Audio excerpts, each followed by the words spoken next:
ဂုံလူတီလေးအထားတဲ့ချင်းလေးကိုကျွန်တော်အကျန်းလေးဖြည်းဖြည်းနဲ့တီးပြီးတော့အကျန်းလေးစုပ်ပြမှာဖြစ်ပါတယ်ဒါလေးကိုလည်းစတူဒီယိုမှာကောင်းကောင်းလေးလုပ်ပြီးတော့မှတခြား sorry တင်ပြပါဦးမယ်ဒီခါတော့အချင်းအကျန်းလေးပဲနားဆင်ပြီးတော့လွှဲချက်ကလေးတွေကိုလည်းနားလည်ပြကြပါလို့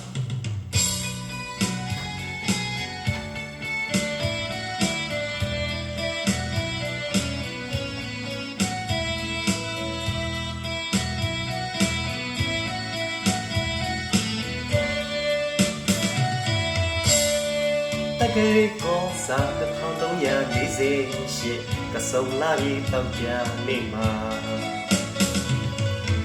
ခမီးတော်ဦးအောင်တန်းမေတော်တော်ဤမြတ်မှာခွာမြင်လို့လာတက်တရားယတနာအရှင်သီလာစာကမင်္ဂလာဒီဝံကပါခါနေမျိုးစခန်းမှာတုံးတင်းမျိုးနေရဲ့ကျုံတိုင်းတာယာရွာတကယ်ကောစား1348ကစုံလာရေးတောက်ကြနေမှာခမီးတော်ဦးအောင်တန်းနေတော်တော်ဤမြတ်မှာခွာမြင်လို့လာတက်တရားယတနာအရှင်သီလာစာလင်္ကာရဒီဝံကပါ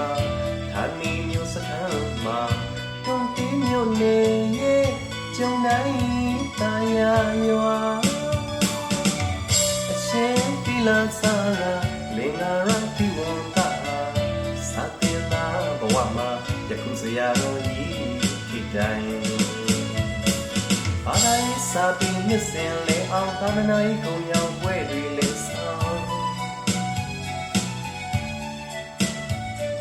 စာချစာတင်နေ့စဉ်မပြတ်အောင်ဓမ္မသဘင်ပွဲတွေလေးဆောင်စာပေဂုဏ်သူများစွာဆက်လက်ပွဲအောင်ငါနေ့စဉ်ညတိုင်းမပြတ်ပါသုံးတဲ့ဘုံသားတို့ပေါ်မှာပိဋကထမ်းများနဲ့မေတ္တာရေးပြန်လန်းဆံမို့ရာလောကီလောကုအကျိုးမြောက်ကူတာကျမ်းတုံးညံလေအောင်လာဒီနာကရေယ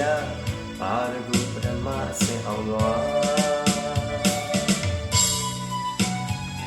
ဒါလေးကတော့ပါဠိလိုတွေကနည်းနည်းလေးတော့ချိန်ရှင်းလဲခွင့်လုပ်ပြကြပါဒါဆရာတို့ကိုမေးပြီးတော့ဒီစာလေးမှန်မှန်ကန်လေးလည်းပြန်ပြီးစီတို့မှာပြမိကြမှာပြန်ပြပါမယ်ဗျာကျေးဇူးတင်ပါတယ်